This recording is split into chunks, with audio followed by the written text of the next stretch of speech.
La Alcaldía de Bogotá y el Instituto Distrital de las Artes y Dartes les dan la bienvenida a la conferencia magistral de Francesco Tonucci, la ciudad de los niños y las niñas, una nueva filosofía de gobierno de la ciudad.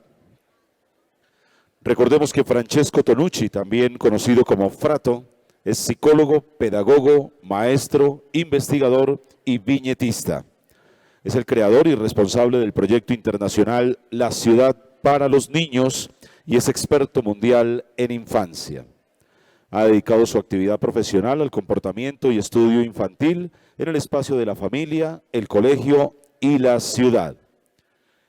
Una vez terminada la intervención, la conferencia del maestro Tonucci, tendremos un espacio para las palabras de ustedes que serán recogidas por personas que están identificadas con chalecos azules. Entonces les recomendamos para que las vayan diligenciando. También les contamos que durante la celebración del mes de la niñez se ha dedicado una semana completa del 24 al 30 de abril con programación diversa, la semana llamada Una Ciudad para los Niños. Se realizó el lanzamiento del nuevo sitio web del programa Nidos, que es www.juega.nidos.gov.co.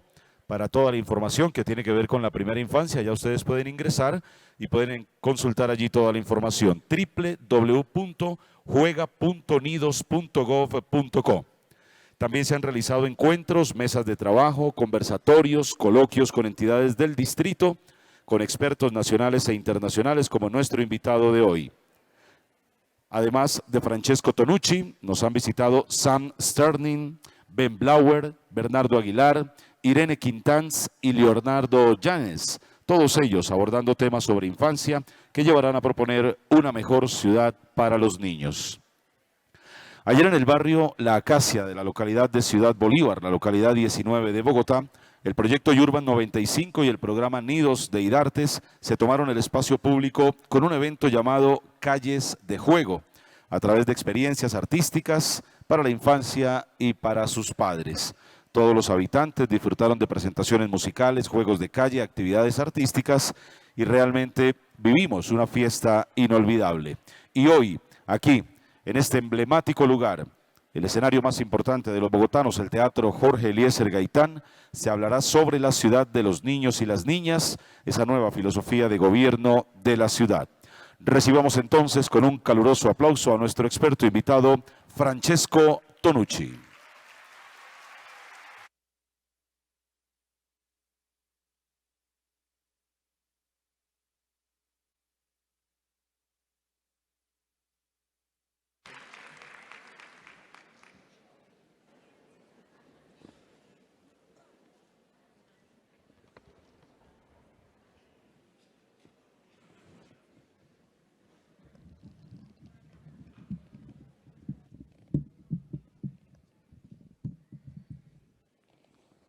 Bueno, muchas gracias. Muchas gracias a la ciudad de Bogotá para invitarme. ¿Qué pasa? Y muchas gracias a todos vosotras y vosotros para dedicar unas horas de vuestro día de descanso a escucharme. El título de esta conferencia creo que ya dice mucho de lo que intento a comunicar.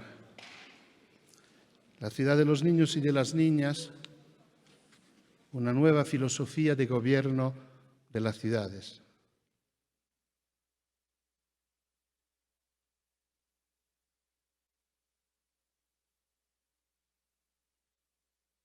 En la Biblia, en el libro de Zacarías, leemos: Jerusalén será llamada ciudad fiel. Ancianos y ancianas se sentarán en las plazas de Jerusalén, con el bastón en la mano. Las plazas de la ciudad hormiguearán de niños y niñas que juegan. Me encantó esta definición tan antigua porque representa la ciudad a través de una plaza. La plaza es el símbolo de la ciudad. Y la plaza es el lugar de encuentro de generaciones distintas. Los ancianos y las ancianas sentados con su bastón en la mano y los niños jugando. Jesús dice, en verdad os digo que si no os hacéis como niños, no entraréis en el reino de los cielos. También una frase que siempre me ha impresionado, desconcertante. Los niños en este tiempo no contaban nada. Y Él lo propone como modelo, como parámetro de salvación.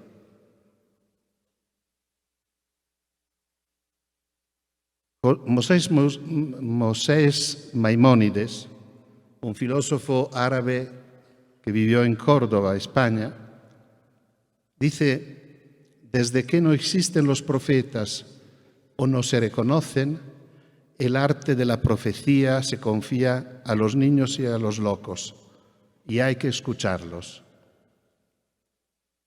María Montessori escribe, si hay alguna esperanza de ayuda y salvación, solo puede provenir del niño, porque el niño es el constructor del hombre. Y para terminar, Pablo Picasso, al salir de una muestra de dibujos infantiles, dijo, cuando tenía su edad, pintaba como Rafael. He empleado toda mi vida para aprender a dibujar como ellos. Son frases varias de sentido totalmente distinto, de orígenes totalmente distintas, que pero siempre tienen este enfoque, la importancia de la infancia. El niño como posibilidad de salvación. Y claro que nosotros podemos pensar que todo esto es verdad. Tendremos que pensarlo porque nuestros maestros del siglo pasado, a empezar de Freud, Piaget, Vygotsky, Brunner y otros, nos ayudaron a entender que la etapa más importante de toda la vida de las mujeres y de los hombres es la primera. ¿Qué significa? Que en los primeros días, meses y años de vida ocurre el trabajo, el esfuerzo, el desarrollo más grande de toda la vida. Allí se ponen los cimientos. Y como sabemos, para poner cimientos hay que tener competencia, recursos económicos y tiempo. Y si no hay buenos cimientos, no se construye. Solo que los cimientos sufren de una condición muy rara, muy específica. No se ven. Este teatro quizá que impresionantes cimientos tendrán, pero nadie se da cuenta y nadie se preocupa de imaginárselo. Y esto lo mismo ocurre con los niños. Hacen un trabajo enorme, pero nadie se da cuenta. Ellos tampoco, ni se acordarán después de haber hecho todo este trabajo, y lamentablemente tampoco los padres, que los quieren tanto, pero muchas veces no son capaces de apreciar todo este esfuerzo. Pero a pesar de todo esto, las frases que leí al empezar, lo que nos enseñaron nuestros maestros, los niños siguen siendo personas de escaso valor. Mucho valor afectivo, pero siempre pensando a lo que serán. Son personas potenciales, valen por lo que serán mañana, son futuros ciudadanos. Esto es el gran engaño de la infancia. Y claro, es también un proyecto educativo muy conservador y muy cómodo. Porque si yo puedo pensar que mi hijo o mi alumno o alumna son futuros ciudadanos, valen por lo que van a ser, al llegar a ser, yo puedo permitirme de proponerme como modelo para mañana. Mañana tú serás como yo, que soy tu padre. Mañana tú serás como yo, que soy tu maestra.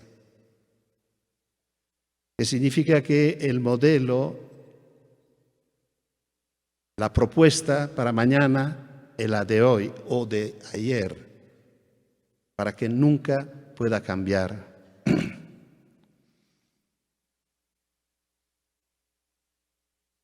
Y nosotros nos proponemos como modelos, siendo adultos, y tenemos que preguntarnos si lo merecemos.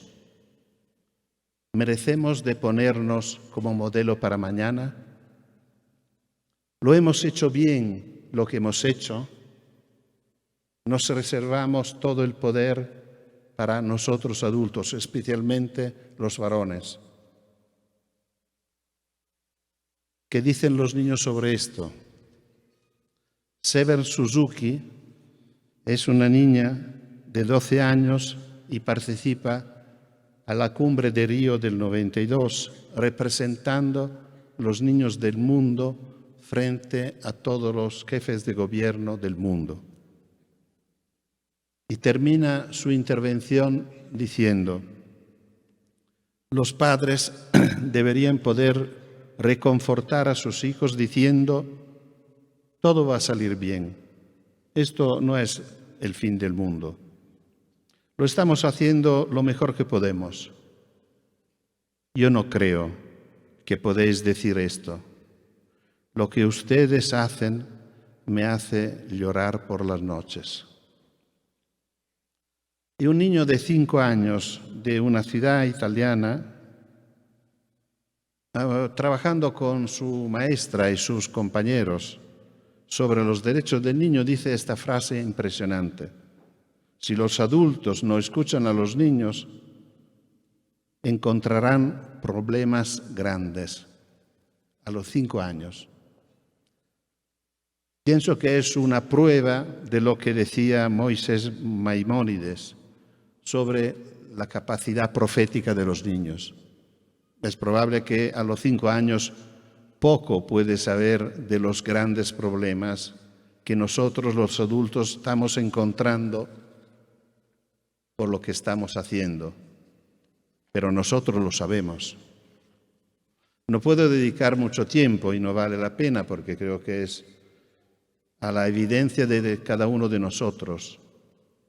Si vamos analizando los varios temas, el ambiente, estamos aprovechando de esta tierra como si fuéramos la última generación que la vive.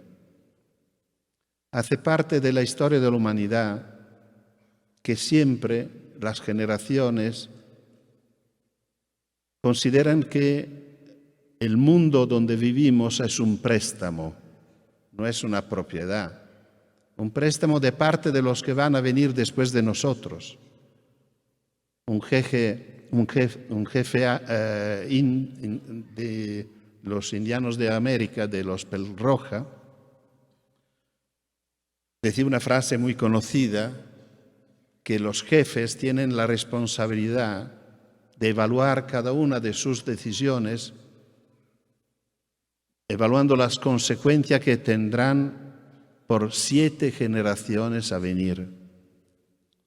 Creo que hoy en día, casi siempre, las decisiones que se toman se evalúan a los 4 años, que es el mandato de un político.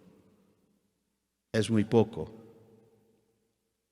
Estamos gastando energías que no se pueden renovar sin pensar que tenemos hijos y nietos. A nivel de la justicia social, igual.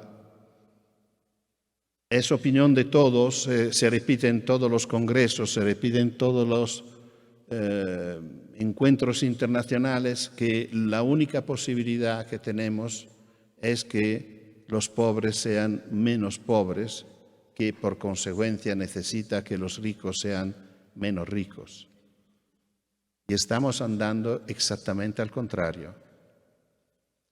En el 2000, 380 personas, las más ricas del mundo, tenían la riqueza de la mitad del mundo. La mitad del mundo, de la pobreza, la mitad pobre del mundo, tenía una riqueza igual a los 370, 80 personas más ricas del mundo.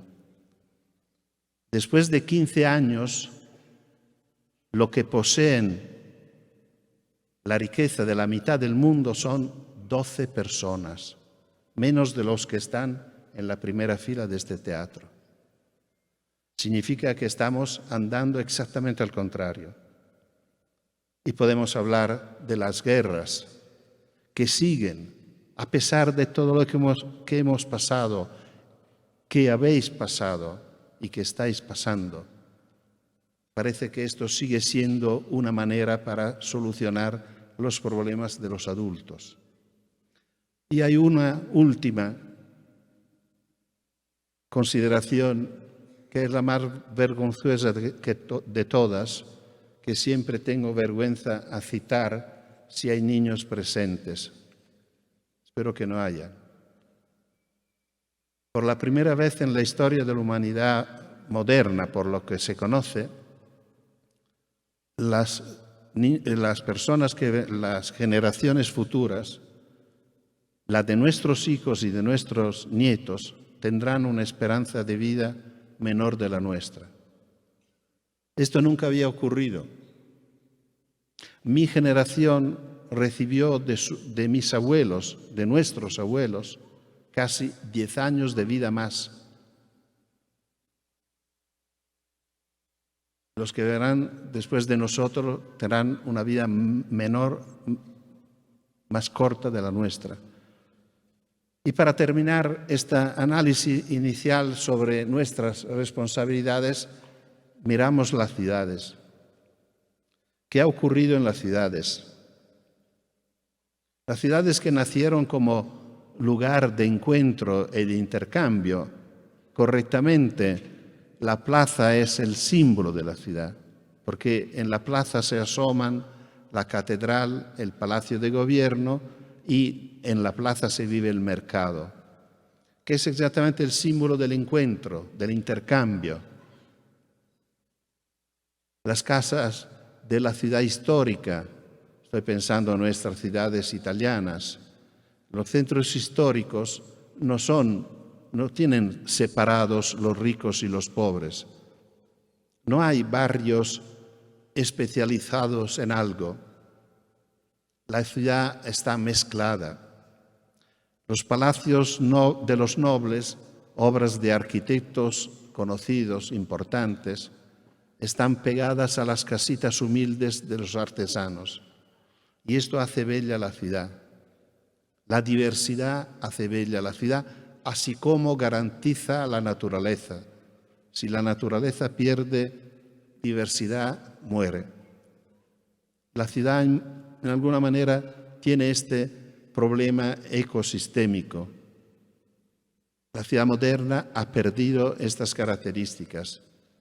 Nuestros arquitectos, después de la última guerra, han pensado correcto elaborar un sistema que han llamado zoning, zonización, es decir, crear zonas para personas iguales. Las zonas de los ricos, las zonas de los pobres, las zonas de los obreros, las periferias, para los que dejaban el campo y venían a la ciudad. Esta ciudad se ha reconstruido después de la última guerra pensando en un ciudadano y no en todos.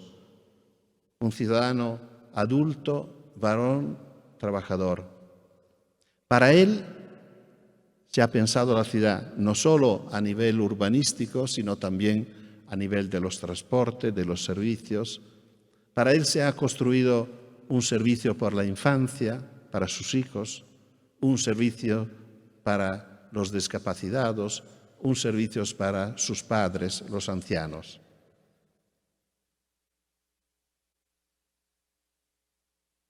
Y claro que una ciudad que elige un personaje así como prototipo va olvidándose de los que no son varones, que no son adultos, que no son trabajadores. Y estas personas que representan una mayoría de la ciudad viven mal, sufren y hasta desaparecen. Me decía un amigo de Roma que su abuela había renunciado a salir de casa porque el semáforo no le daba tiempo para cruzar la calle. Terrible, terrible. Y los niños y las niñas han desaparecido. Hoy es domingo. Me imagino, no conozco tanto Bogotá, pero pensando en Roma, si yo salgo en Roma el domingo, no encuentro ni un niño ni una niña que está paseando por la calle sin un adulto que la acompaña. La ciudad ha perdido los niños. Y creo que todo esto lo podemos resumir con una frase de Victoria, una niña del Consejo de Niños de Rosario, Argentina, que en un encuentro que hemos tenido años antes me ha dicho: la culpa de todo es de los mayores. Hay que limitar el poder de los mayores. Una análisis muy profunda y, por lo que he dicho hasta ahora, creo muy correcta. La culpa de todo es de los mayores. Y un proyecto político. Hay que limitar el poder de los mayores. Por esto creo que desde aquí empieza la idea que los niños pueden ayudarnos. Porque la desaparición de los niños representa un cambio en la vida de la infancia, que yo creo que es el más fuerte cuando pienso a mi infancia y la infancia de mi nietita que tiene 10 años. Claro, de mi infancia a hoy ha cambiado todo el mundo. Todo lo que yo puedo recordar era talmente lejano que parece de siglos antes.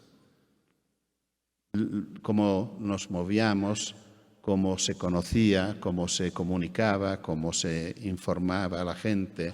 Bueno, todo ha cambiado muchísimo. Creo que frente a cada uno de los cambios hay que ponernos la pregunta si es un buen cambio, si es un progreso o si crea problemas. Casi siempre el progreso nos ayudó mucho y los cambios han sido una conquista, pero hay que evaluar cada uno de los cambios. Y en este caso, el cambio de la imposibilidad actual de los niños de salir de casa sin adultos que los acompañan, creo que es un cambio que tiene un coste alto para los niños. Y lo voy a decir rápido. Si un niño o una niña no pueden salir de casa sin adultos, no pueden jugar. Al empezar, decía que la etapa más importante de la vida es la de los primeros años. Brunner dice que cuando un niño o una niña entran por la primera vez en un aula escolar a los 6 años, casi el 80% de sus capacidades ya desarrollaron. Que es bastante impresionante. Significa que después de allí, por toda la vida, todo el desarrollo va a ocupar una parte mínima, que no significa que no sea importante, que la escuela no sea importante, pero significa que lo más importante ya ocurrió, y ocurrió jugando. Por esto no me paro sobre esto, pero sobre esto yo creo que no hay dudas. El juego es la actividad más importante de la vida de una persona. Y por lo cual es muy importante que la ciudad, la familia, la escuela, cuiden el juego de los niños y lo permitan y lo favorezcan. Cuando digo que si no pueden salir de casa, no pueden jugar, simplemente es porque el verbo jugar no puede conjugarse con el verbo acompañar, sino solo con el verbo dejar. Ya lo sé que es difícil, ya lo sé que tenemos miedo, pero es así. Yo creo que cada día un niño o una niña tienen que tener un espacio para ellos, reservado e íntimo, en el cual pueden encontrarse con amigos y vivir la experiencia del juego, que es una experiencia de exploración, aventura, descubrimiento, sorpresa, maravilla, placer. Si los niños no pueden salir de casa solos, no pueden descargar las energías físicas así como lo necesitan. Sobre esto están muy de acuerdo los pediatras. Hoy tenemos varios alarmes sobre la salud de los niños y dos tienen mucho que ver con este tema de la movilidad, con el tema de la descarga de energías. Siempre me dicen los padres, bueno, pero nosotros lo inscribimos a un curso de baile, a un curso de fútbol, a un curso de gimnasia, de piscina, de natación, tal. Sí, pero no es suficiente. Porque en estas experiencias, que son siempre escuelas, siempre hay un adulto que dice lo que tiene que hacer.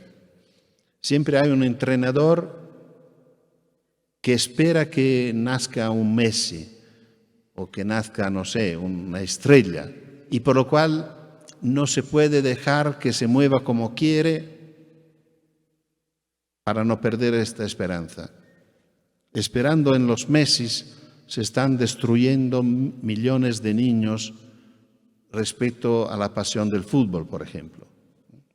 Es impresionante notar cuántos deportes cambian un niño a lo largo de 7 u 8 años, en los cuales los padres siguen inscribiéndolo a todos los que habían esperado de hacer de niños y no han podido, y lo pasan a sus hijas o a sus hijos. Cuántos violines se han abandonado, cuántos ballet, cuánto natación y todo esto. Y los peligros son la obesidad infantil, por ejemplo, que es un alarma pediátrico muy grave, porque un niño o una niña obesos son futuros cardiopáticos. Así como hay una relación fuerte entre la movilidad espontánea de los niños y la atención escolar. Parece raro, pero es así. Hay investigaciones que demuestran que los niños que van a la escuela caminando tienen un nivel de atención significativamente más alto de los niños que van a la escuela acompañados en carro por los padres.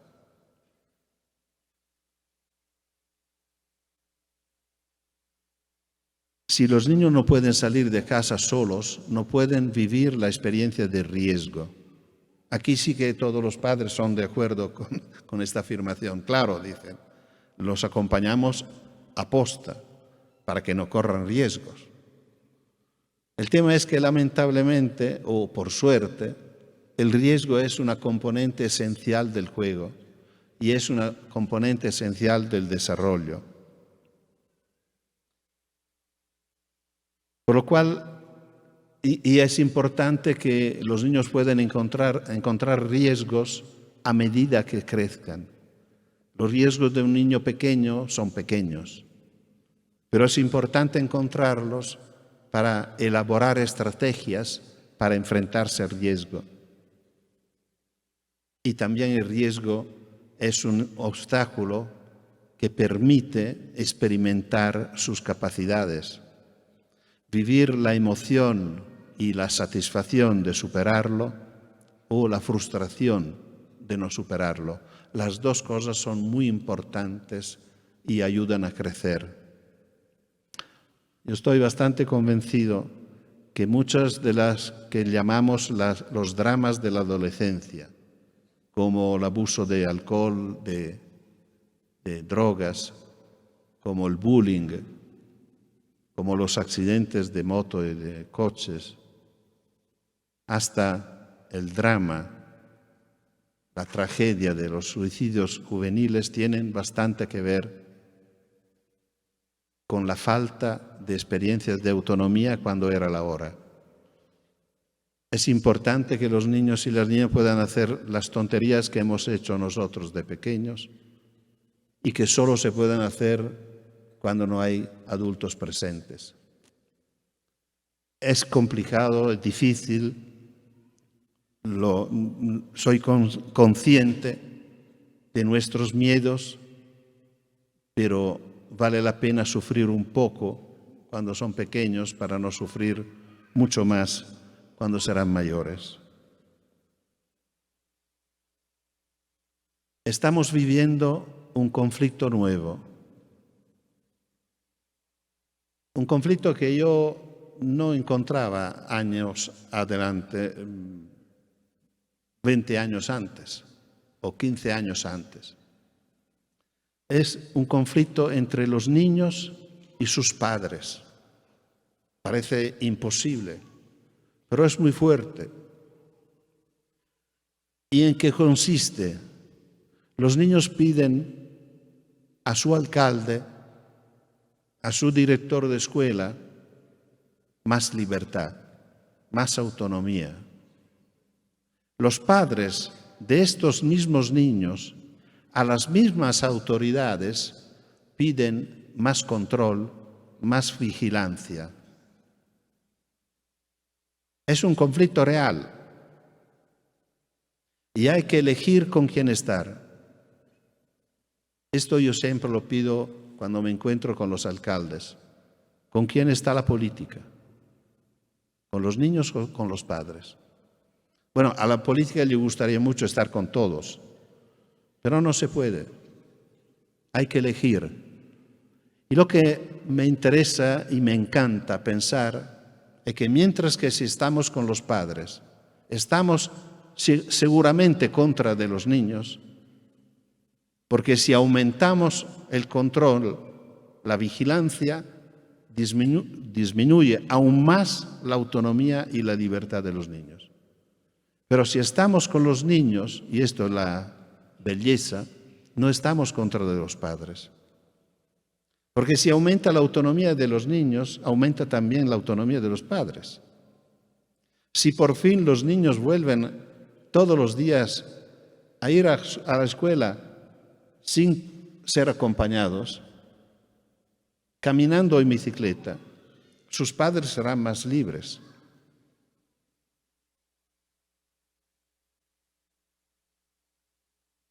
Y este punto llega un momento importante, un cambio de sentido, una novedad absoluta en el 89. En la sed más alta de la política mundial, en Naciones Unidas, los jefes de gobierno de todo el mundo aprueban la Convención de los Derechos de los Niños. ¿Por qué digo que es un cambio de sentido? ¿Por qué digo que es una revolución? Porque por la primera vez a nivel jurídico se afirma que los niños son ciudadanos, desde siempre, desde el nacimiento. De este momento no debería ser posible o legítimo decir a los niños, vosotros sois los futuros ciudadanos. Frase que yo sigo escuchando muchas veces, especialmente de parte de las autoridades que se refieren a los niños y siguen diciendo, vosotros sois los futuros ciudadanos. Es falso. Son ciudadanos. Y esto cambia todo.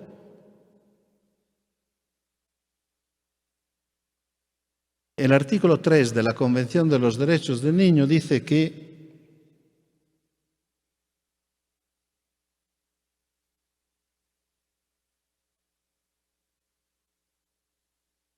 el interés del niño siempre será considerado superior. Y vuestra Constitución del 91 lo dice en una forma más explícita y fuerte. Es la última frase del artículo 44, que dice: los derechos de los niños prevalecen sobre los derechos de los demás. Es una afirmación muy fuerte, muy comprometida, que de hecho debería cambiar la vida de nosotros y de los niños.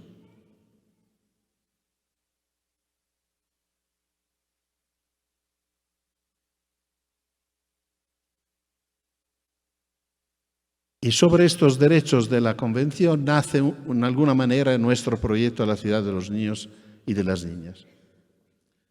Y se propone como proyecto político, no educativo.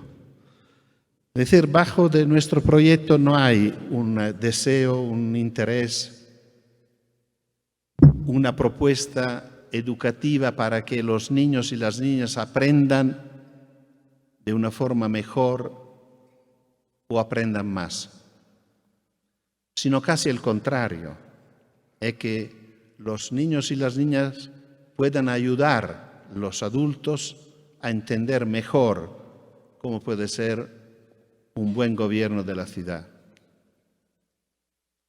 Y el proyecto se mueve sobre dos ejes. Uno es la participación de los niños al gobierno de la ciudad y la segunda es la autonomía de los niños para moverse en su propia ciudad. La participación de los niños encuentra en la Convención una razón fuerte, muy fuerte, el artículo 12, un artículo sorprendente que dice: los niños tienen derecho a expresar su opinión cada vez que se tomen decisiones que los afectan. Y las opiniones de los niños hay que tenerse en cuenta. Por lo cual no solo escucharlos, sino tener en cuenta de lo que dicen. No sé si nos damos cuenta de lo enorme que es esta promesa. En el 89 los adultos del mundo prometen a los niños del mundo que de este momento no tomarán ni una decisión más sin consultarlos. Una promesa enorme y una enorme mentira. Que yo sepa, no se ha hecho nada de todo esto. Pensamos, por ejemplo, una escuela. En la escuela todas las decisiones afectan a los niños. Que yo sepa, son muy pocas las escuelas que tienen costumbre de consulta de los alumnos. Nosotros proponemos que cada escuela tenga un consejo de alumnos con representantes de todos los niveles, que se reúnan periódicamente y frecuentemente con el director de la escuela o con su representante para discutir sobre la escuela, sobre cómo funciona, cómo la ven los alumnos y cómo proponen que pueda ser mejor. Yo creo que sería una propuesta muy importante para acercar la escuela a los alumnos, para que los alumnos empiecen a considerarla su escuela y no nuestra, de los adultos, la escuela a la cual tienen que ir por obligación y no porque les interesa. Pero no se hace. Como es una ley del Estado colombiano que en el 91 asume la Convención de los Derechos del Niño, y es una ley de alto nivel jurídico. No soy experto de ley, pero creo que se coloca las convenciones internacionales justo detrás, abajo de la Constitución. y antes de las leyes normales, ni hablar de los reglamentos, de los programas ministeriales y de todo esto. Esto significa que las escuelas que no tengan una forma de consulta de los alumnos se deberían considerar ilegales y cerrarlas hasta que no la cumplan. Y lo mismo pensamos por la ciudad. Y por esto proponemos a los alcaldes de tener consejos de niños y de niñas. Bogotá tiene consejos de niños y niñas de hace bastante años y mañana me encontraré con ellos y será una gran emoción para mí.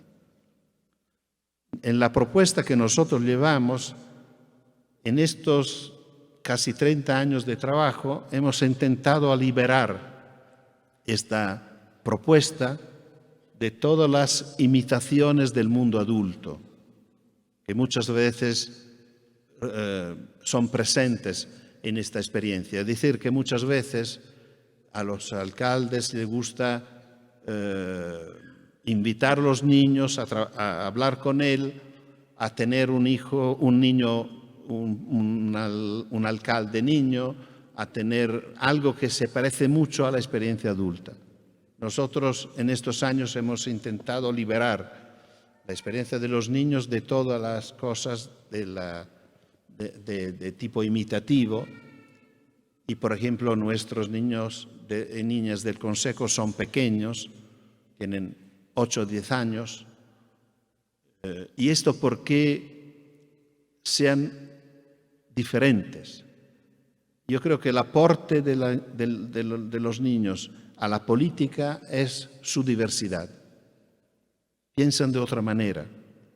Y esto ayuda a los políticos a entender que hay otras personas.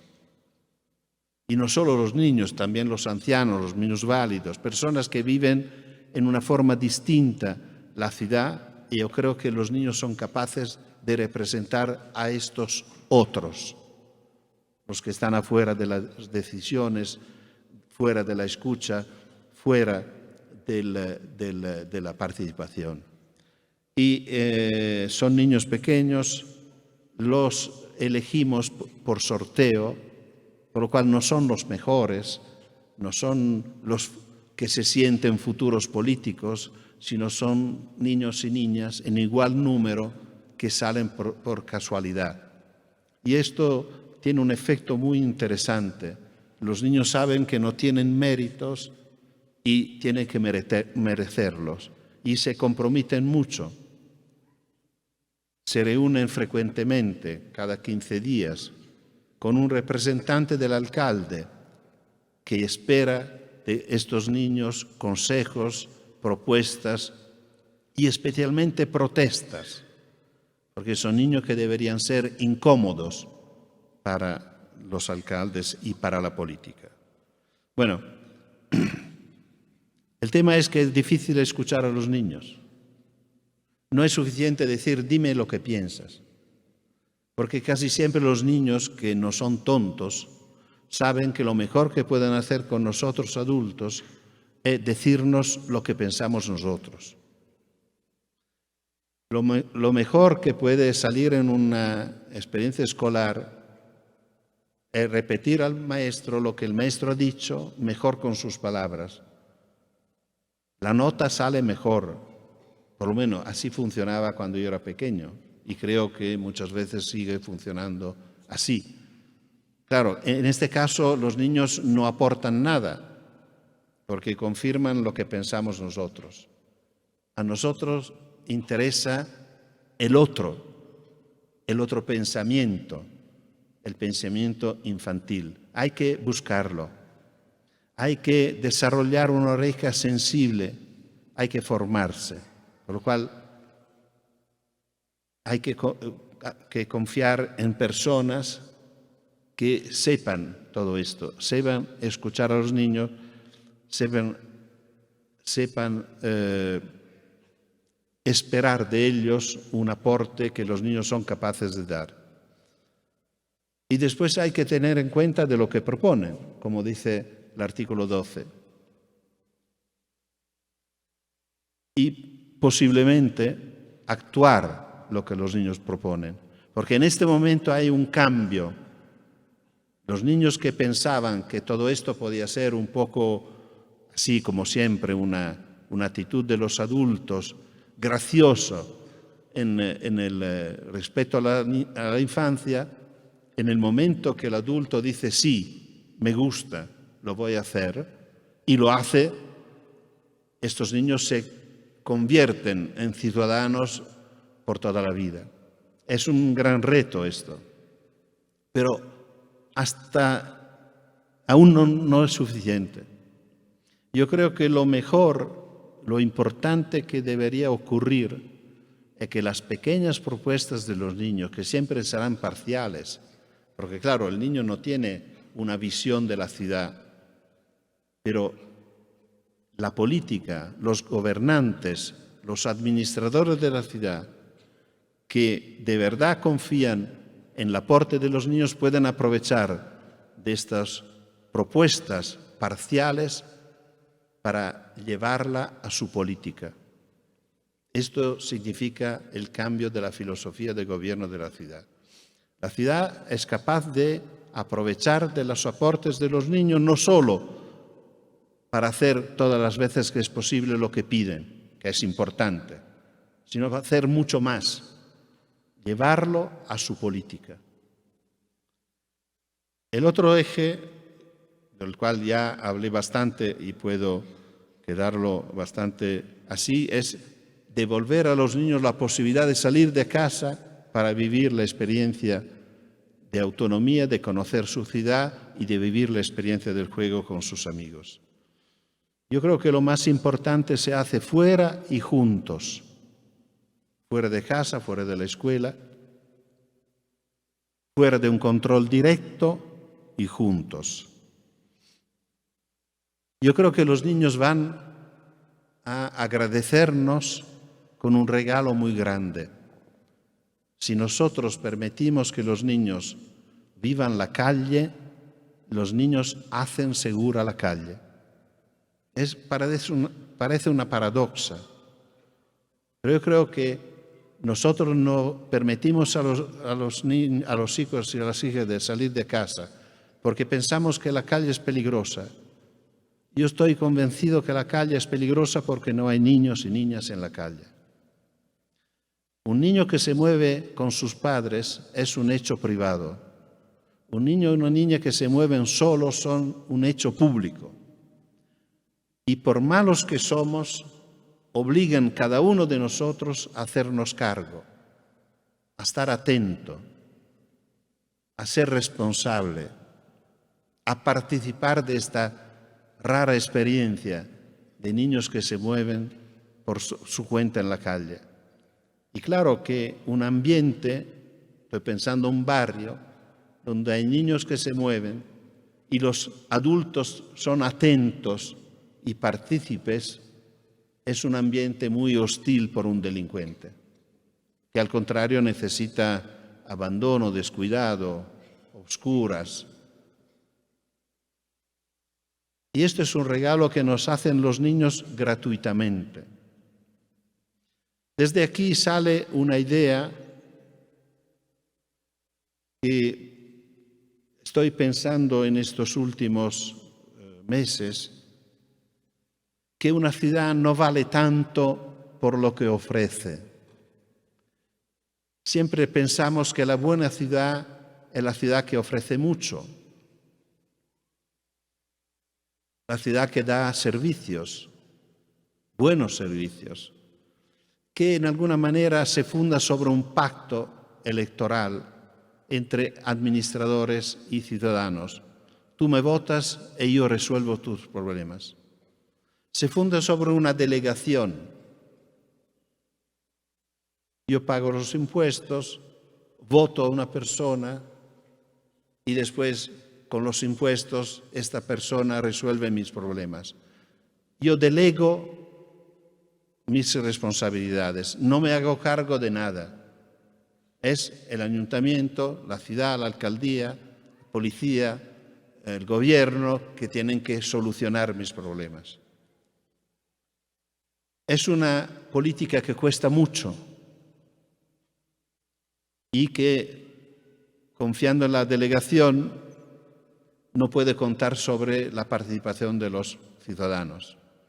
Me gusta pensar que una ciudad buena, al contrario, es una ciudad que permite mucho, que permite que los ciudadanos hagan muchas cosas por su cuenta, con sus fuerzas, con sus energías. Una ciudad que permite a los niños moverse, salir, a los ancianos igual, que permite a los ancianos quedarse en su casa y no en un hospicio, ahorrando mucho dinero y dejando que los ancianos puedan vivir la última etapa de su vida donde son sus recuerdos, los testigos de su historia. Todo esto significa en alguna manera, y voy concluyendo, un cambio de prioridades. Cuando yo propongo estas cosas y son presentes autoridades, el alcalde que me escucha casi siempre me dice, me encanta. Déjame un año o dos que resuelva el tema del tráfico y lo hablamos.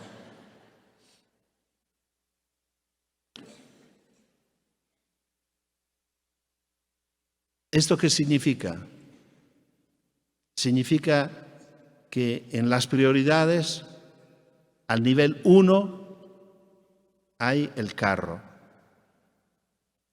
Y antes que todo, tenemos que resolver los temas del carro. Después podemos dedicarnos. El tema es que el tema del carro no se resuelve. No se puede resolver. Es mal puesto. Hoy en día nosotros reconocemos al carro derechos que no tenemos nosotros, las personas. Los carros tienen derecho a contaminar, nosotros no. Una empresa que contamina tiene problemas. El gobierno puede cerrarla, obligar o pagar multa, no sé. Los carros, todos los carros contaminan. Nadie piensa pararlos. Los carros pueden ocupar espacio público, ocupan espacio público, siempre, sea moviéndose, sea aparcados. Nosotros no podemos ocupar el espacio público. Si yo voy con una mesita en la acera o seguro que se acerca un guardia y me dice, ¿usted tiene permiso para hacer esto? A los carros no se pide permiso. Hasta que los carros tienen derecho a matar. Nosotros no. Cuando los carros matan, se habla de accidentes. Son homicidios. Nacen por nuestra comodidad y son la primera causa de muerte en Italia hasta los 26 años. Es una vergüenza. Yo no puedo soportarlo. Hoy en día mueren más personas por accidentes de coches, de carros, que por guerras a nivel mundial. Este es el primer cambio de prioridades, del carro al peatón. Es un tema simplemente de democracia. Todos somos peatones. Y solo peatones lo somos todos. Por lo cual, empezar de los peatones es una elección democrática. Por primero se debería poner el tema, ¿qué necesitan los peatones? Y dedicar a los peatones el espacio que necesitan. Que se puedan mover siempre al lado y no en fila india, como muchas veces ocurre en las ciudades. Porque claro, si empezamos del tráfico, si empezamos de las necesidades de los carros, vamos ampliando siempre más las calzadas y vamos reduciendo siempre más los andenes. Hay que hacer el contrario, devolver espacio público a las personas, invitar a las personas a salir, invitar a las personas al paseo, a la bicicleta, como se está haciendo.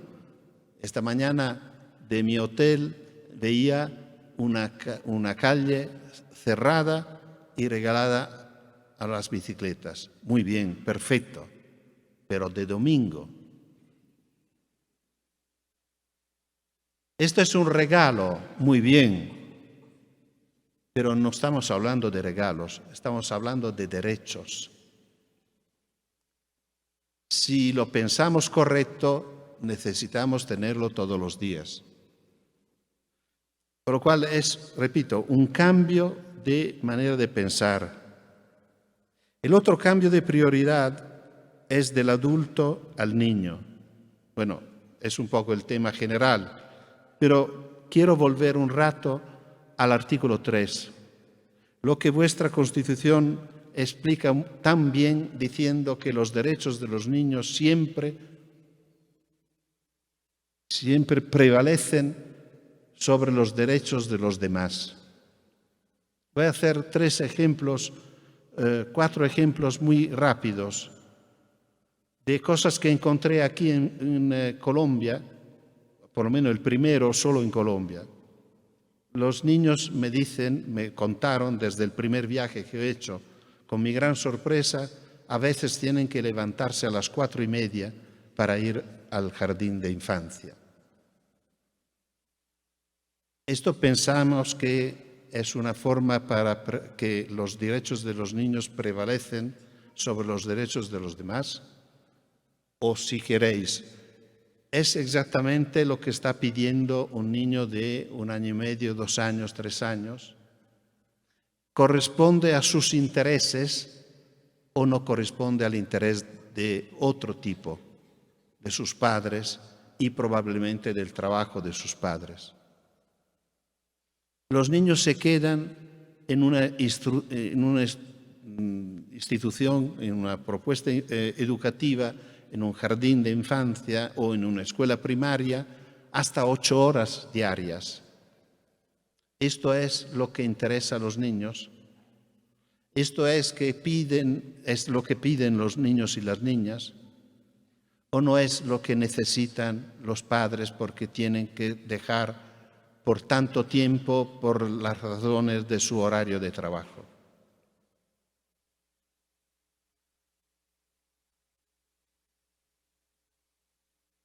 Los niños, o mejor, las mamás que están en una cárcel tienen derecho a tener su hijo recién nacido hasta los 3 años.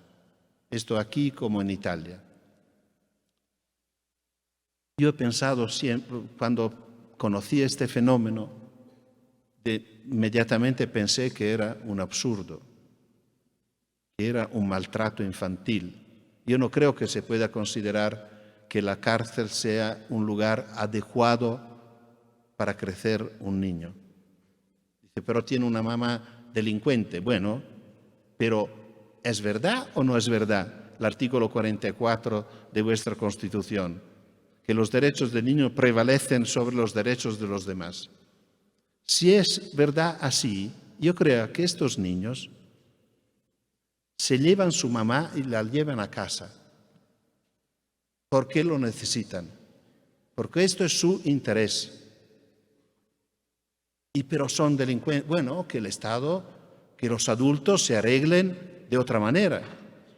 Que la vigilen, que le pongan una pulsera electrónica. Hoy tenemos muchos medios. Pero, por favor, yo a mi mamá me la llevo porque la necesito. Ayer estábamos en la Acacia de Bolívar, visitando este Día de los Niños, muy perfecto, con los niños en la calle, con muchas experiencias, con muchos animadores, mucha arte, una maravilla. Me impresionó una propuesta de una calle que se había cerrado, una calle pequeña, podía ser 60, 70 metros, 100 metros. La habían cerrada para que los niños puedan jugar en la calle, pero me comentaban que el proyecto era de tenerla cerrada porque en esta calle se asomaba un jardín de infancia. Y este jardín no tenía patio, por lo cual se pensaba que la calle podía ser el patio. Pero había problemas porque había vecinos, había algunos aparcamientos y tenía que pensarse si esto era posible. Probablemente los vecinos no podían no estar de acuerdo, todo esto. De nuevo es el mismo. Pero si prevalecen los intereses del niño, si los derechos de los niños son superiores y ganan frente a los derechos de los demás, no debería ser un problema. Ayer era sábado, el jardín estaba cerrado, o por lo menos no había niños, y la calle era disponible. Es que nosotros el fin de semana somos muy generosos. Pero allí, por ejemplo, debería ser muy automático. Es evidente que la escuela, los niños ocupen la calle. Y los vecinos, bueno, los vecinos son adultos, son los que tienen un derecho más débil de los niños. Esta es la ley, repito, la vuestra Constitución. No estamos hablando de hipótesis filosóficas a cómo sería bueno, no, estamos hablando de la ley y de una ley de alto nivel como la Constitución. Otro cambio de prioridad debería ser pensar la ciudad no como ciudad, sino como barrios. Por lo menos esta es mi opinión.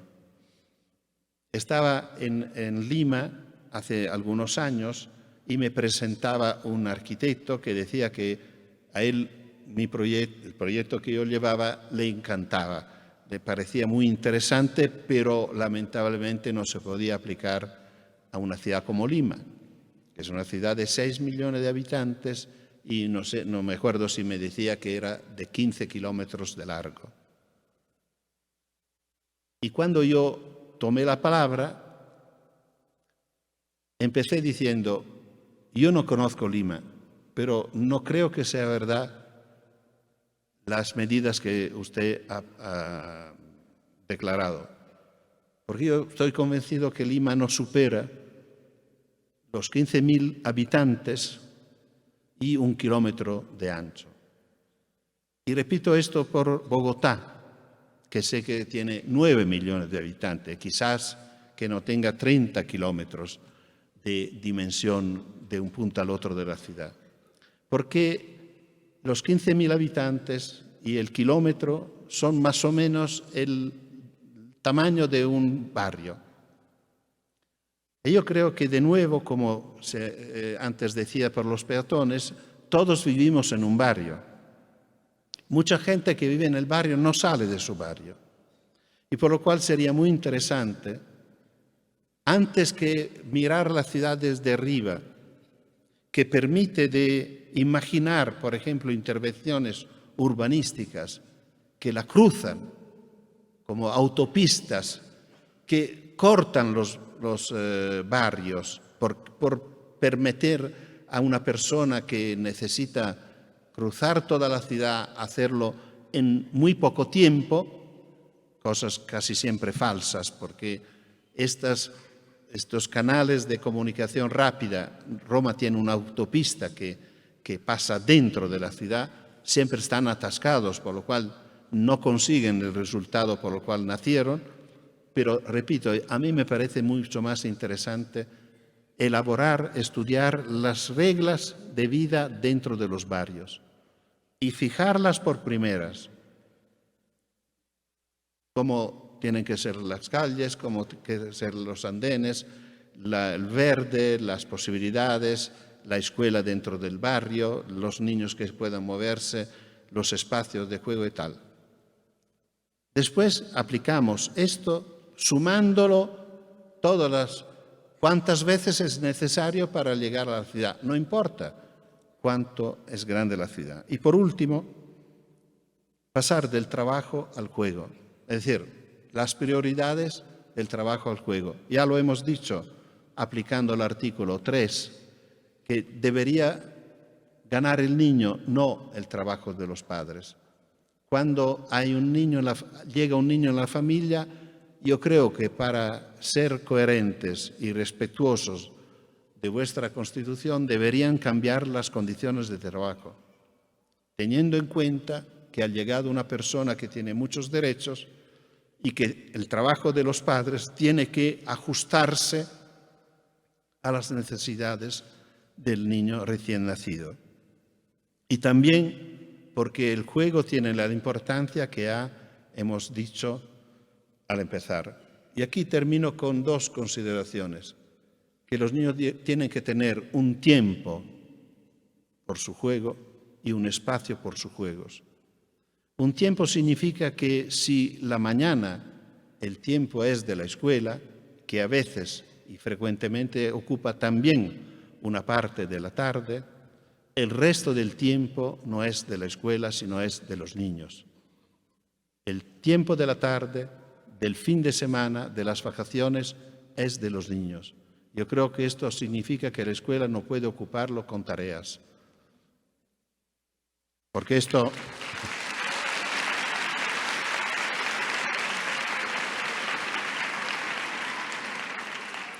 Se ve que hay niños presentes. Esto lo digo con mucha serenidad. Las tareas no son útiles. No consiguen el resultado que la escuela espera. Las tareas casi siempre se piensa que tienen como su objetivo que los niños más débiles puedan recuperar sus lagunas. No pueden hacerlo en su casa. Los niños más débiles casi siempre tienen familias débiles. Familias que a nivel escolar son débiles.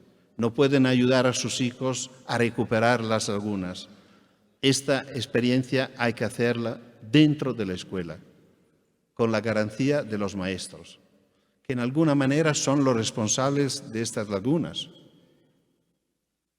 Y por otro lado, la escuela debería ser muy interesada que los niños vivan con autonomía y libertad las horas de la tarde, el fin de semana y las vacaciones. De manera que mañana o el lunes o cuando vuelven de las vacaciones tengan cosas interesantes para contar y para llevar a la escuela como aporte para la experiencia escolar. Una buena escuela no trabaja sobre los programas ministeriales o el libro de texto. Una buena escuela trabaja sobre la vida de sus alumnos.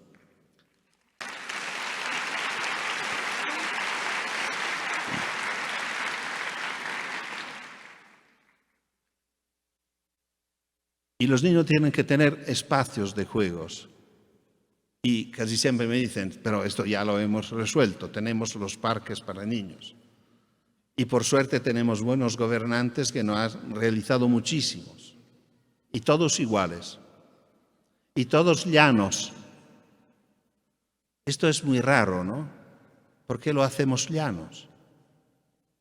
Una niña decía, en estos parques no es posible esconderse, que es una de las pocas cosas que interesa mucho a los niños. Claro, que son llanos exactamente para que no se esconden, para vigilarlos. Estos parques no tienen nada que ver con el juego. Estos son lugares de consumo de juegos, en los cuales los niños no tienen que inventar nada. El juego de los niños es un juego verdadero cuando es un invento, cuando es una experiencia propia, una experiencia placentera, una experiencia arriesgada, bueno, todo lo que he dicho antes.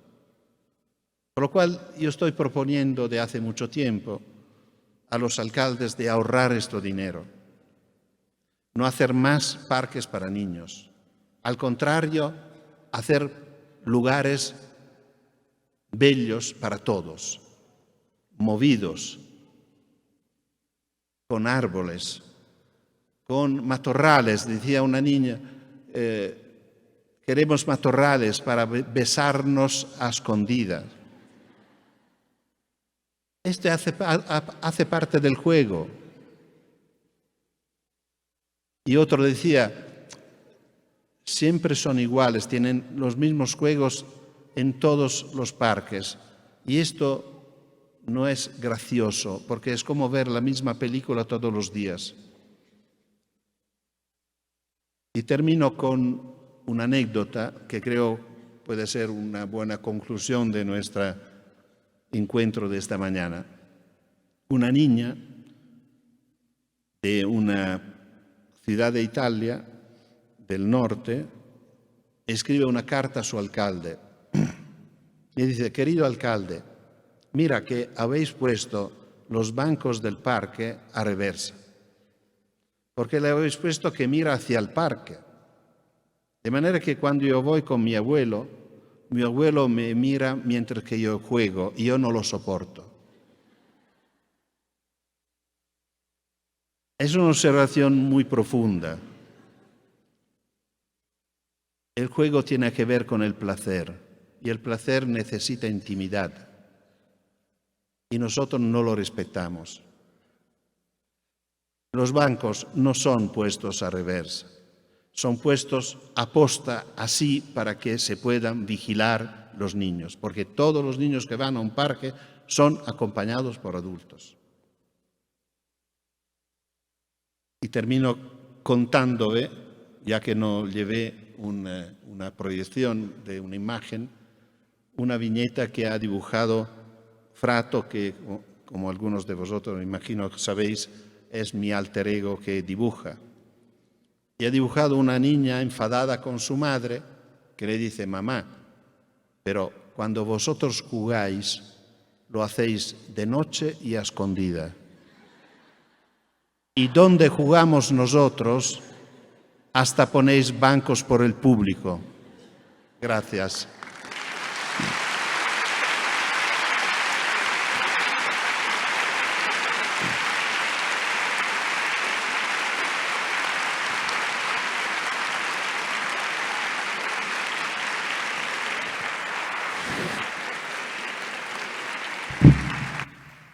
Pues ese aplauso y ese reconocimiento sin duda merecido para el maestro Francesco Tonucci, con varias reflexiones que nos quedan en esta mañana de domingo y un tema que nos debe interesar a todos, independientemente que seamos padres o no, independientemente de esa condición, porque somos ciudadanos y habitantes de esta capital que hoy recibe a nuestro invitado.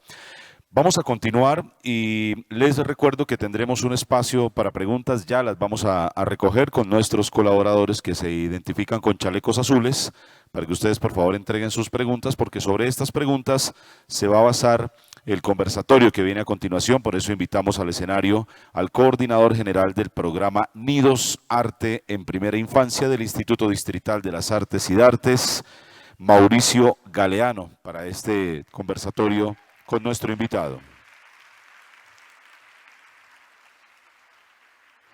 Y no olviden que gracias a CG Producciones hay mucha gente que está siguiendo este evento, este conversatorio, esta conferencia vía streaming a través de www.nidos.gov.co y también a través de la fanpage de nuestro programa de la primera infancia del Instituto Distrital de las Artes y Dartes. Las personas que no están aquí en Bogotá, que no están en el Jorge Eliezer Gaitán, también podrán formular sus preguntas entonces a través de nuestra página web y a través de nuestra fanpage en Facebook, www.nidos.gov.co. Ustedes pueden ingresar allí y encontrar toda la información de este programa del Instituto Distrital de las Artes y Dartes y la Alcaldía de Bogotá a propósito de la primera infancia en nuestra ciudad.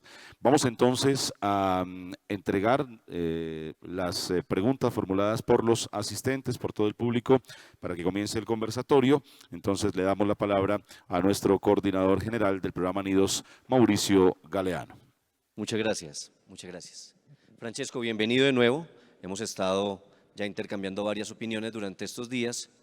Y escuchándote de nuevo, a mí me surge una pregunta que quiero poner en contexto de una historia que ocurrió posiblemente acá o en otro país hace unos días. Se está en una campaña para elegir un presidente. No es acá, hay otros lugares donde también eligen presidentes. Y estos candidatos, gente muy respetable, son citados a diferentes debates. Han hablado de política social, han hablado de economía, de guerra, de miedo, en muchos debates. Y hace unos días los invitan para que se encuentren con un grupo de niños y niñas que han venido de todas las regiones de ese país. La mayoría no llegó, no hubo debate.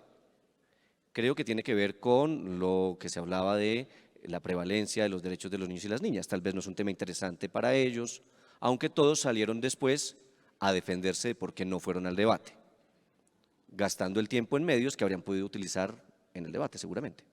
Pero era un tema de tiempo, eran las agendas muy apretadas.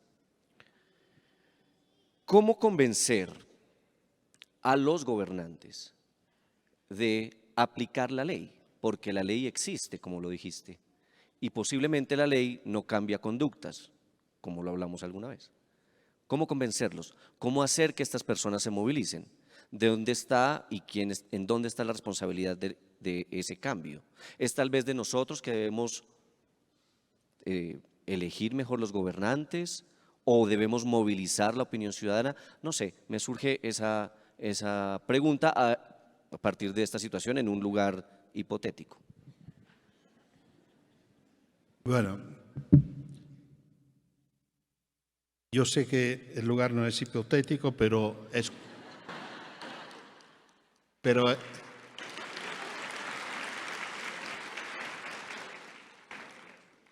correcto decirlo así porque ocurre no solo aquí. Y esto yo creo que tiene varias explicaciones y varias consecuencias posibles. La primera es que tampoco los políticos conocen la Convención de los Derechos del Niño. Yo lo comprobé muchas veces. En este caso es un poco más grave porque significa que no conocen ni la Constitución. Y esto es una. Lo otro es que lo invitaron niños y los niños no votan. Y ellos están en campaña, les interesa que llegar votos. Pero los niños tienen padres. Yo creo que una manera sería castigar los políticos que no cumplen, no votándolos.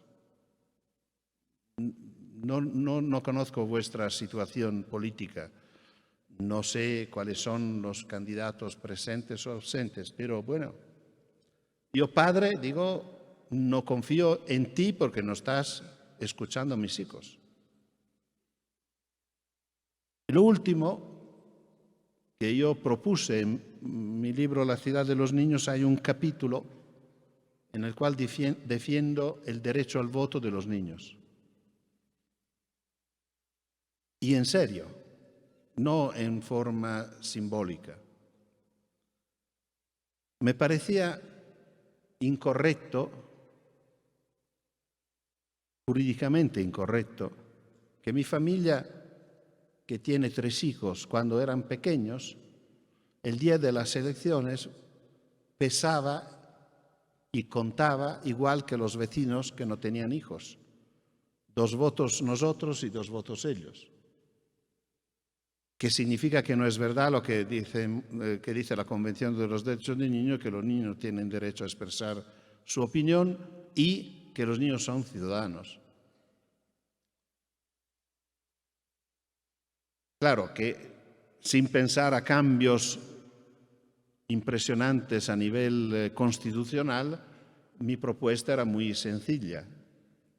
que así como hacemos por muchos temas mucho más importantes que el voto, como bautizarlo o no bautizarlo, inscribirlo a una escuela infantil o no, bueno, hasta ponerlo como hinchas de un equipo o de otro, que a veces es casi importante como. Yo creo que podría ser la posibilidad de que hasta que no cumplen la edad de derecho al voto, sean los padres a administrar los votos de los niños. Me parecía interesante pensarlo porque, claro, que si así fuera, me imagino que todos los candidatos eran presentes a este encuentro. Por ejemplo, y todos los partidos se preocuparían mucho de políticas hacia la infancia para poder presentarse a los electores diciendo: estamos pensando en vuestros hijos, podéis votarnos por cuenta de vuestros hijos. Y me interesaba también pensar que en las familias, no digo en los primeros 4 o 5 años, pero ya cuando los niños empiezan a tener 7, 8, 10, 12, 15 años, me imagino que empezarán a pedir a sus padres: ¿a quién das mi voto? Y se empieza a hablar de política en las familias en una forma interesante. Yo pensaba, por ejemplo, que como tenía un hijo mayor que votaba más a la izquierda que yo, que ya estaba bastante a la izquierda, yo creo que discutiendo con él yo habría respetado su elección y habría dado un voto distinto a lo mío y lo suyo. Y esto me parece que sea una experiencia muy interesante de desarrollo político, de maturación política también por los adultos. Bueno, acá tenemos un regalo. Dice: querido Tonucci, eres una estrella del cielo en la tierra. Pues, te lo envío. Hay 2 preguntas que vienen de un par de niños. La primera dice: ¿qué piensas sobre la seguridad para los niños para que no sean maltratados? Es de Ana Sofía, que tiene 10 años y es consejera de jardines infantiles. Pero al lado de esta, y creo que se relaciona mucho con esa pregunta, voy a tratar de leerla textualmente. Dice: a veces los adultos nos ven como una mascota, como animales. Estoy cansado que la sociedad diga lo que tengo que hacer, como en un libro llamado Cuando los niños dicen basta. ¿Cómo nosotros y tú podemos hacer caer en cuenta a los adultos que nosotros somos humanos? De Emilio, que también tiene 10 años. Mira. Bueno, ahora tengo que reflexionar un poco sobre estos mensajes de los niños, porque para mí no es así fácil entrar en los matices de un mensaje escrito. Después me ayudará a entenderlo mejor. Pero sobre el tema de la violencia y sobre el tema de la inseguridad, pienso que de poder decir algo sin pensar de poder interpretar hasta el fondo vuestra realidad, que conozco poco.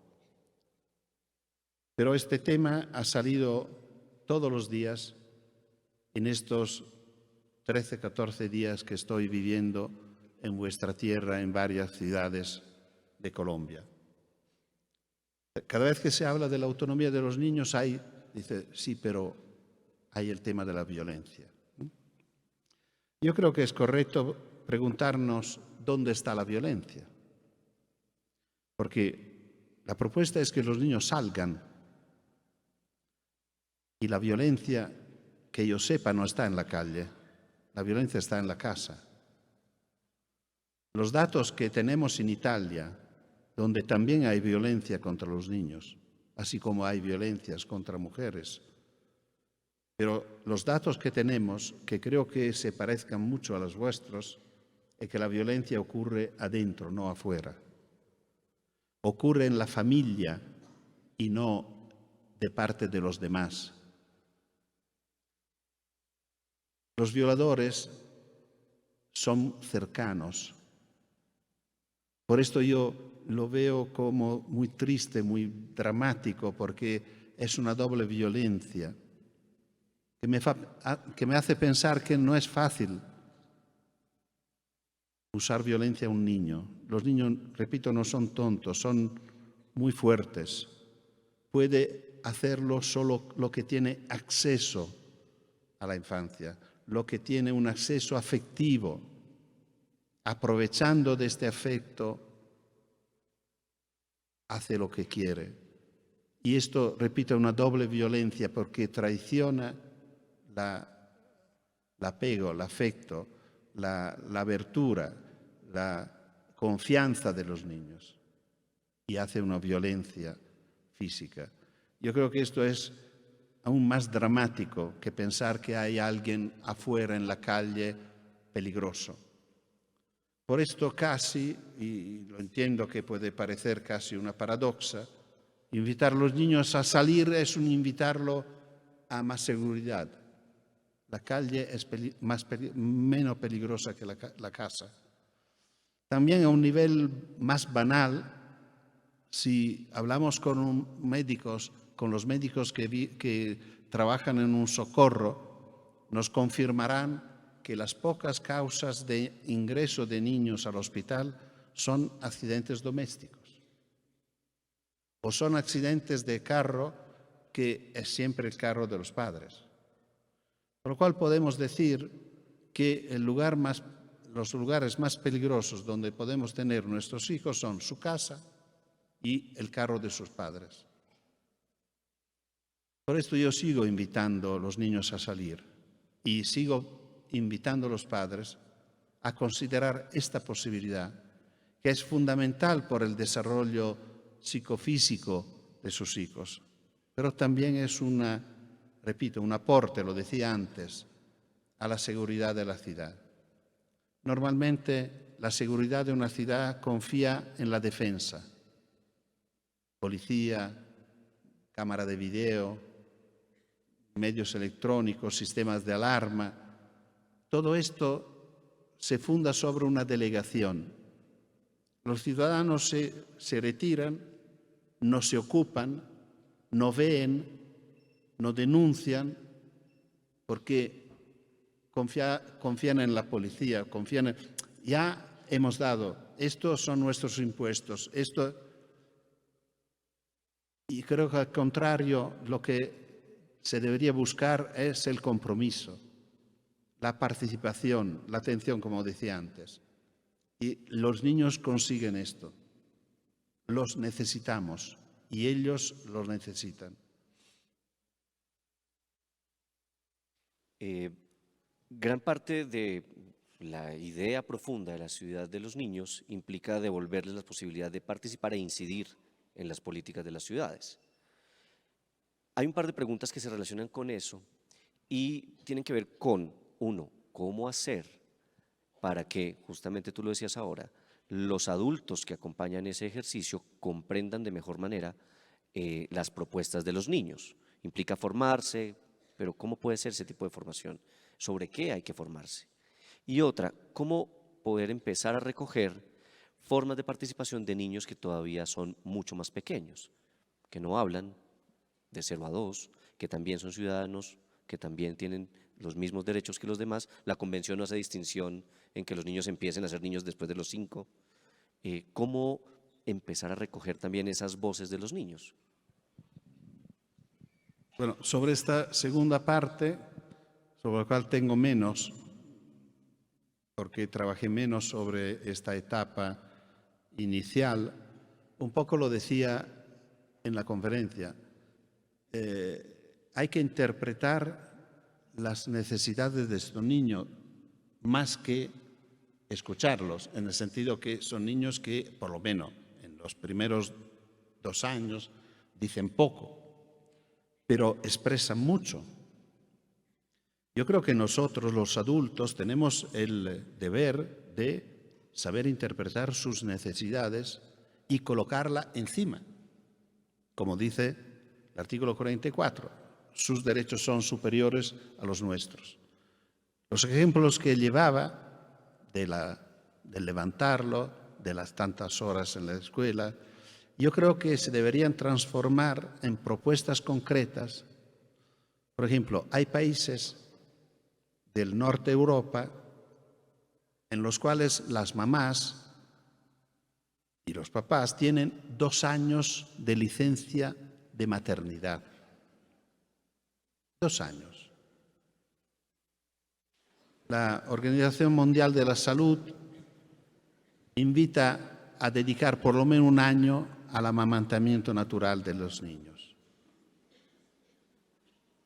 Detrás de estas propuestas concretas tenemos investigaciones científicas que demuestran de hace bastante tiempo y con toda seguridad que los niños que han podido aprovechar del pecho de su mamá por bastante tiempo, por mucho tiempo, tendrán condiciones de salud mucho mejores que los demás.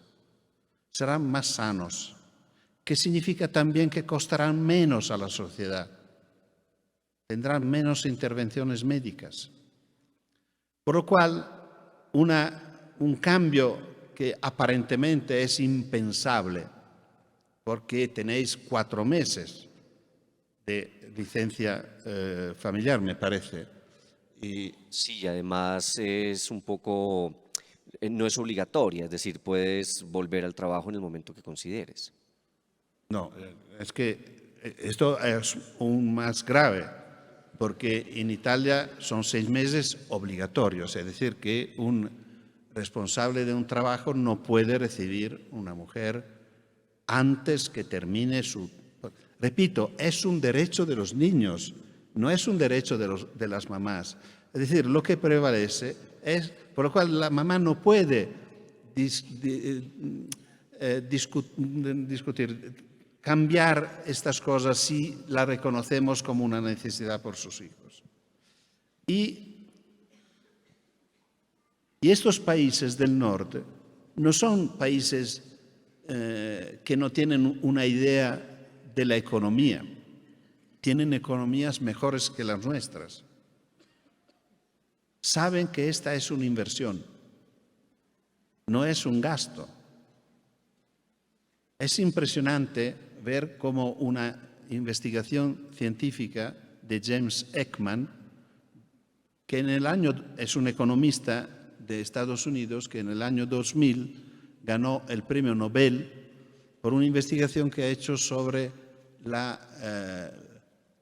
cuánto vale los gastos sobre la primera infancia. Ahora no puedo contarla en los detalles, pero él estudió un caso de un grupo de niños de Norteamérica, de barrios pobres, con una tasa de criminalidad muy alta. Seleccionaron un grupo de estos niños y le ofrecieron 3 años de una escuela infantil de alto nivel. Podemos pensar escuelas tipo Reggio Emilia, que en Estados Unidos son escuelas privadas con un coste muy alto. 3 años de esta escuela y después pasaron 17 años hasta que llegaron a los 20 años y este señor ha hecho la cuenta.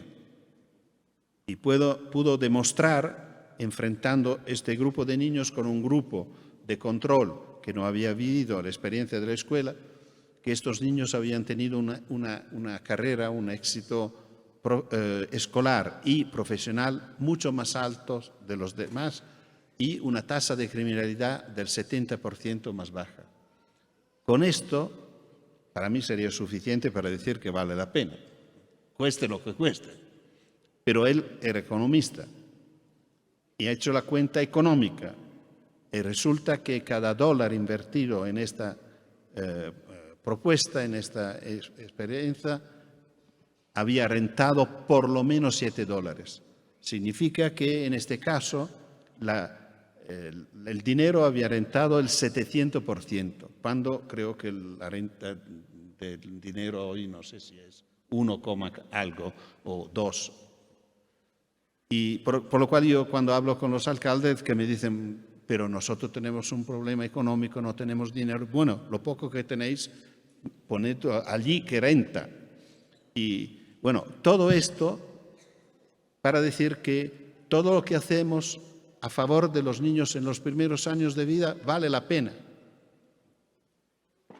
Y por el otro, por el tema de cómo escuchar a los niños, cómo transformarlo, puedo llevar una experiencia, intento a contarla muy rápido. En Roma los niños descubrieron que en el reglamento de policía municipal había un artículo 6 que decía que en los lugares públicos era prohibido jugar. Así. Los niños discuten con nosotros, dicen no es posible, no es correcto, no se puede hacer. ¿Por qué? Porque si hay un artículo 31 de la Convención de los Derechos del Niño que dice que los niños tienen derecho a jugar, no es posible que sea prohibido en los lugares públicos. Y escriban al alcalde. El alcalde contesta diciendo tenéis razón, no nos damos cuenta. Trabajaron un año porque es muy complicado cambiar un reglamento, cambian los seguros, cambian aspectos jurídicos y en una ciudad como Roma, como podía ser en Bogotá, tenían que aprobarlo todos los distritos, todos los municipios de la ciudad. Bueno, al final llegan a una conclusión impresionante, sorprendente más que impresionante, y escriben: en respeto al artículo 31 de la Convención de los Derechos del Niño, que creo es la primera vez que en Italia un reglamento de policía municipal cita la Convención, el Ayuntamiento de Roma favorece el juego de los niños en los lugares públicos. Una fiesta con el Consejo de Niños, los niños ganaron, perfecto, agradecimos al alcalde, pero empezando a pedir más. Dice, sí, ahora pero también donde vivimos, en nuestras casas, en nuestros bloques, en nuestros apartamentos también hay reglamentos que limitan y prohíben el juego. Escribe a los responsables para que hagan lo mismo. Hay que cambiar los carteles, que en todos los parques de Roma prohíben el juego, prohíben la bicicleta, prohíben la pelota y tal. Hay que cambiarlos. Por ejemplo, carteles que digan, se invita a los niños a jugar. Se pide a los adultos de no molestar a los niños que juegan. O como yo fotografié en Miraflores, Lima, donde voy pasado mañana, un cartel que decía,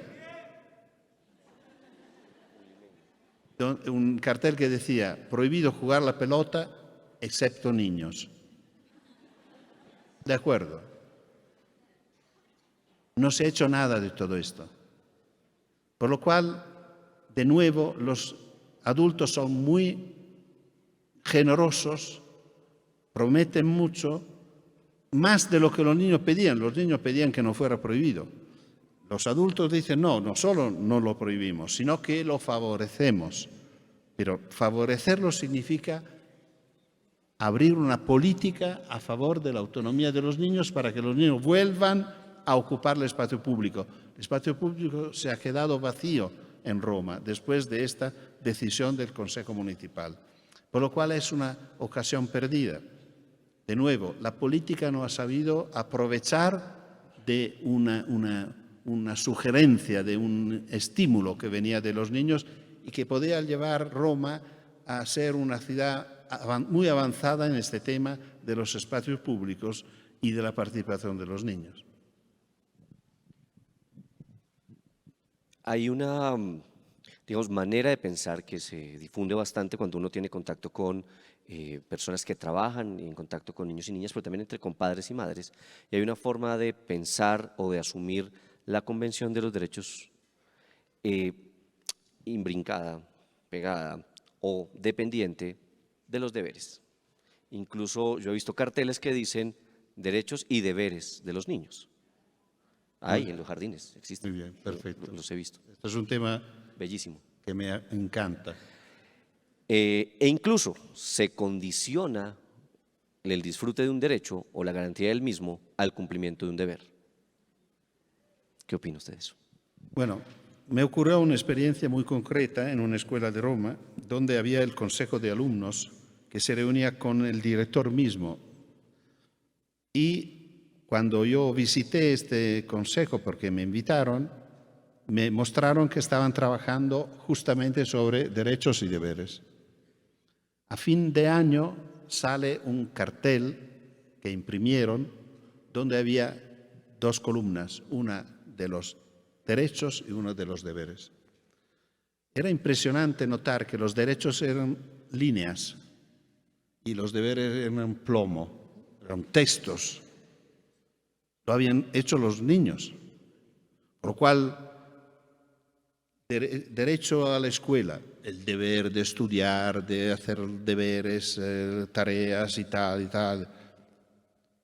Derecho al juego, pero no molestar, no gastar, tal. Yo pensaba que había algo que no funcionaba. Yo pensaba, pero tenemos una convención de los derechos de los niños, no tenemos una convención de los deberes.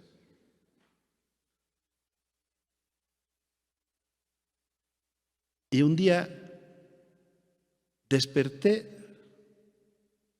con la solución, o por lo menos algo que me pareció la solución verdadera. Era equivocada la experiencia, porque frente a los derechos de los niños no hay los deberes de los niños, sino los deberes de los adultos. Esto cambia todo.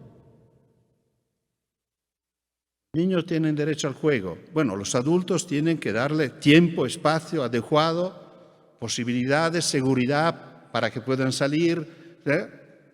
Y esto involucra la responsabilidad de la familia, pero también la responsabilidad de la ciudad. Pero las familias tienen miedo. ¿Miedo de qué? Tiene que ver algo con la ciudad tiene que hacer... Bueno, esto cambia. Desde allí pensé que sería muy interesante pedir a los niños de hacer la misma investigación, pero con esta característica. Derechos de los niños y deberes de los adultos. Esto me parece que pueda ser una correcta interpretación del tema, que siempre es un chantaje de otra manera. Sí. Un par de preguntas para ir cerrando, porque se nos está acabando el tiempo y podríamos quedarnos hablando durante muchas horas. La escuela. La escuela, en una pregunta que nos hacen acá, por la sociedad misma, está cada vez más presionada a tener niños que leen más rápido, que dan mejores resultados, que son mejores en matemática o geografía, pero además son niños, la escuela se presiona, los profesores se ven presionados a dar respuesta a unos estándares que, hablábamos algún día, no están diseñados para Cundinamarca, sino para Dinamarca, y esos raseros son distintos. Sí, en Dinamarca no hay tantas montañas como acá, o son más bajitas, por ejemplo. Y además se tienden a estandarizar los conocimientos. Es lo mismo una escuela y tiene los mismos estándares en Bogotá, una ciudad como estas, o en el Guaviare, en un pueblo pequeño del Guaviare. Los estándares tienden a ser similares, pero además la presión de que sea más rápido el aprendizaje. Y se abre un tema muy importante, muy grande, sobre cuál es el papel de la escuela, cuál es su objetivo, su vocación en un país democrático. Yo creo que nuestros países reconocen la igualdad de las personas. Yo creo que esto es una afirmación teórica importante, necesaria, pero que hay que transformarse en acciones. Que significa que un país debe poner en marcha una serie de acciones que consiguen efectivamente una igualdad que casi nunca el nacimiento ha garantizado. Los niños nacen distintos. Hay pobres, ricos, hay personas que tienen una cultura, otras que tienen otra cultura. personas débiles, personas fuertes. Y un país democrático debería favorecer los más débiles, ayudar los últimos para que no sean últimos y para que no sean débiles. La escuela creo que tiene un papel muy importante en este proceso. Debería ser una experiencia que ayuda a igualar las personas, los niños, las niñas, desde los primeros años. Los datos que tenemos, al contrario, dicen que la experiencia escolar abre las tijeras de las diversidades. Y esta es una gran responsabilidad. Y casi siempre estas preocupaciones que manifestaban estas preguntas son en este sentido. Hay niños que se adelantan, hay niños que aprenden antes. ¿Por qué los nuestros no? Es muy interesante notar que, lo siento que cito de nuevo un país del norte de Europa, como si fueran, no es que no son el paraíso, pero muchas veces tienen experiencias interesantes. Y, por ejemplo, de los datos estadísticos internacionales que hacen el ranking de las escuelas mejores en el mundo, resulta que la primaria que funciona mejor en el mundo es la finlandesa. Y sorprendente que la escuela primaria en Finlandia empieza a los 7 años, mientras que todo el mundo está empujando porque se adelanten los aprendizajes. Lo decía antes, que la etapa más importante ha sido la primera. No será la próxima, como se piensa casi siempre. Por lo cual, la infantil tiene que preparar la primaria la secundaria el instituto la universidad. Esto es una equivocación. Y por esta equivocación se está perdiendo muchísima energía, muchísimo tiempo. Por ejemplo, vuestro 5º año, el año en el cual los niños dejan la escuela infantil, es un año en el cual se preparan a la primaria. Esto no tiene sentido. No se tendría que preocuparnos de prepararse a la primaria, que significa después, mucho más banalmente, prepararse a escribir y a leer. Si no, se debería no perder todo lo que hemos conquistado en los primeros años de vida. Por lo cual, de mi punto de vista, y en Italia defendí siempre esta posición junto con Loris Malaguzzi y con otras personas que se ocuparon de escuela con esta actitud. Defendimos que la escuela infantil no se interrumpa, por favor, porque vale más de la escuela primaria. Por lo cual, mejor esperar para aprender a leer y escribir y dedicarse a los lenguajes. Lo dice muy bien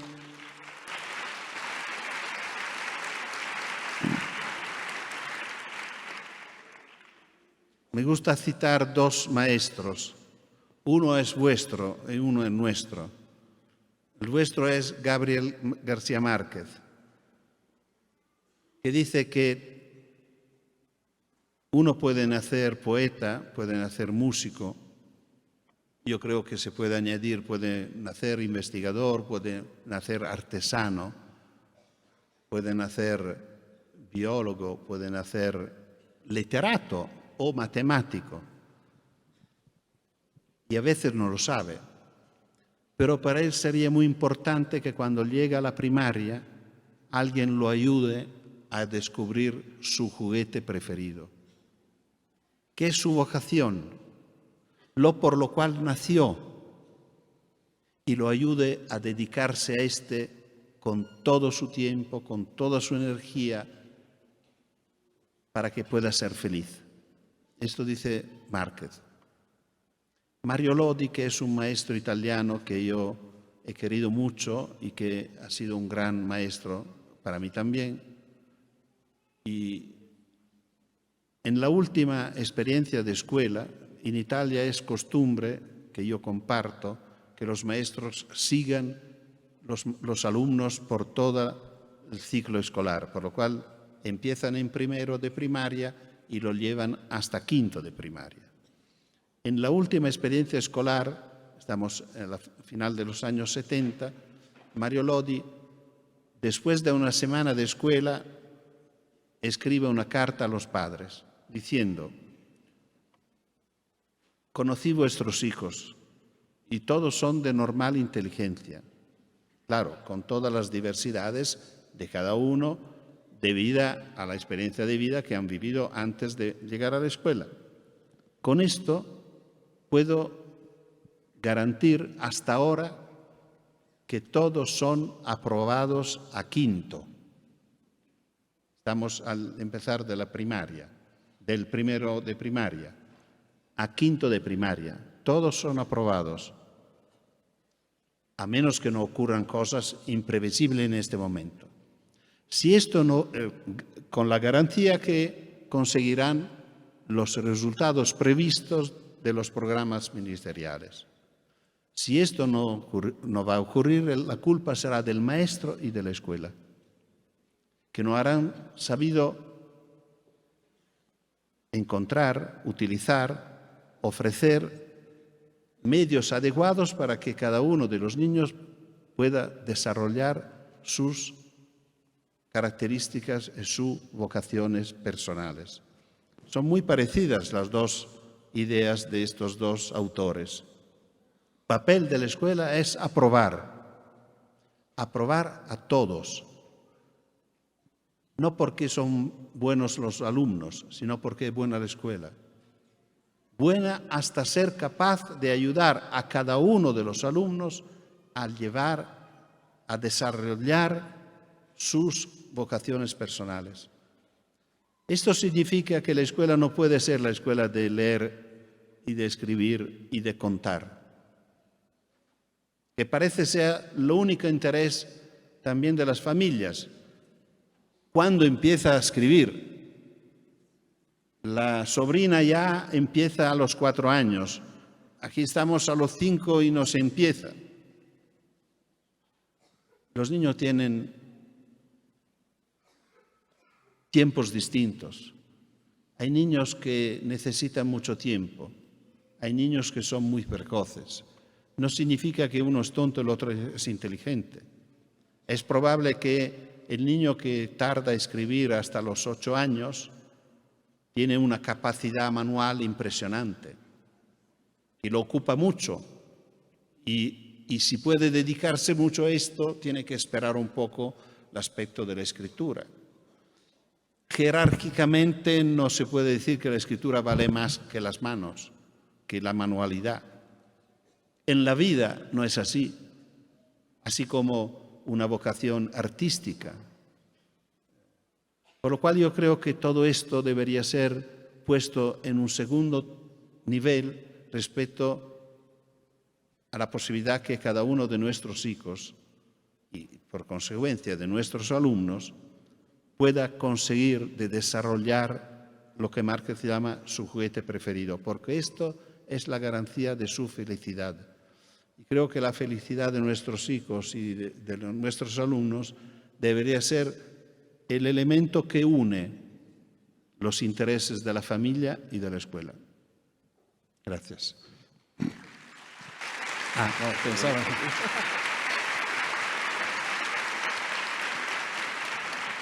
Esta es la última pregunta. Le ha dicho que eran 2 para cerrar. ¿Cuál es tu juguete preferido? Es muy fácil para mí porque es dibujar, no hay dudas. Y para mí fue un problema, porque yo creía de haber nacido por esto, para ser un artista, para ser un dibujante, un pintor. Tenía 10 en dibujo, pero esto no interesaba a nadie. Yo sufrí mucho en la escuela. Por esto nació esta forma de dibujar bastante agresiva, contro la escuela que me ha costado tanto. Yo recuerdo mi experiencia en secundaria, que seguía teniendo 10 en dibujo, pero tenía problemas en matemática. No conseguía entender los binomios. Para mí fue un misterio. Sí. Y me decían siempre, no te preocupes, tú apréndelo, después lo entenderás. Tengo 78 años, no lo entendí.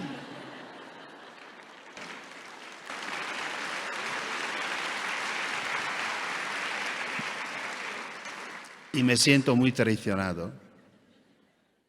Traicionado porque creo que ha sido una gran injusticia obligar a un niño de 11 años, 12 años a llorar todas las tardes frente a estos deberes. Cuando yo estoy convencido, esto es lo que yo espero que pueda transmitir a los padres y las madres y también a los maestros y las maestras presentes, que si se me reconocía este valor de mis dibujos, a lo mejor podía aprender también los binomios. Gracias.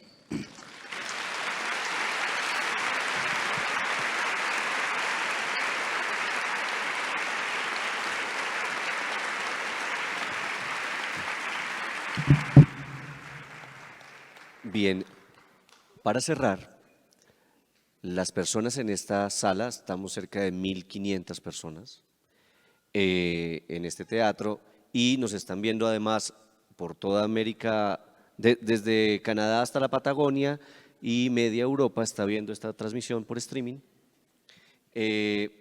Para los que estamos acá ha sido increíblemente grato y enriquecedor haber contado con tu presencia.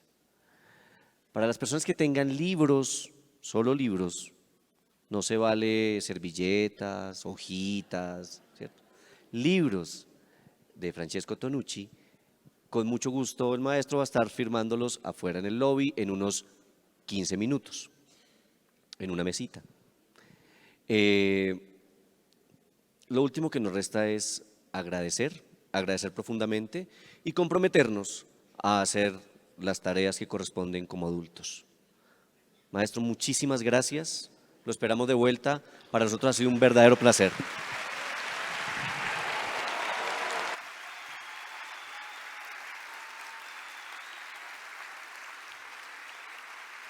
La Alcaldía de Bogotá, el Instituto Distrital de las Artes y Dartes, el programa Nidos, Arte en Primera Infancia y CREA, Formación y Creación Artística, así como la Secretaría de Cultura, Recreación y Deporte, Integración Social, el Instituto Distrital de Recreación y Deporte, y Urban 95 y la Fundación Casa de la Infancia, les dan las gracias por habernos acompañado hoy. Hasta la próxima.